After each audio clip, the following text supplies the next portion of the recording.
বাড়িতেই ট্রিটমেন্ট হবে। তো কোথায় যাবে? কোথাও তো ট্রিটমেন্ট করতে দিচ্ছে না। বেলভিউতে লিখেছে প্যান 40 খেতে হবে, প্যান 40 খাবার লিখেছে। বেলভিউতে অনেকগুলো ইঞ্জেকশন দিয়েছে, সেই জন্য ওটা বলেছে। কোনো অ্যান্টিবায়োটিক দিতে গেলে একটা তোমাকে অ্যান্টাসিড খেতে হয়। শুধু ওইটা বললে, অন্যগুলোতে বললে না, অন্য ইঞ্জেকশনগুলো। মুখের অবস্থা, সমস্যা হয়েছে দিদি? হ্যাঁ, চোখের সমস্যা আছে, চোখে ইমিডিয়েট দেখাতে হবে। বুকে একটা কালশিটে দাগের কথা বলা হয়েছে।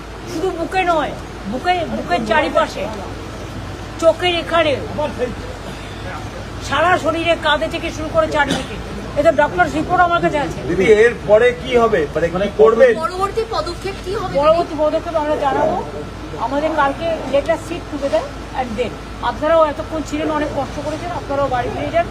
ডক্টর রেখে গেলাম আমি, এবং আইসিসিউর একজনকে আমরা ডেকে এনেছি, আসছে এক্ষুনি। আর সিলিন্ডার, অক্সিজেন সিলিন্ডার আমি কিনতে পাঠিয়েছি, এসে যাবে এক্ষুনি। আর স্যালাইন ওর সাথে ওখান থেকেই নিয়ে এসছে, কিন্তু আরও 3-4টে বোতল কিনে আনতে বললাম। আর প্লাস ডাক্তার আছে। ইন্ডিয়া জোটের বাকি সঙ্গীদের এই বিষয়টা জানিয়েছেন, তারা কিছু বললো? মানে মিডওয়াইফ কেউ এরকম, মানে একটা অসুস্থ রোগীকে, এমনকি যদি এটা এমনি কেস নয় যে সামান্য জ্বর হয়েছে, এটা একটা ইনসিডেন্টের কেস।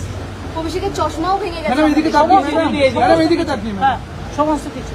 ইন্ডিয়া জোটের বাকি সঙ্গীদের এই বিষয় নিয়ে কোনো কথা হয়েছে? তারা সবাই শখ, প্রত্যেকে ফোন করেছে আমাকে, কথা বলেছে।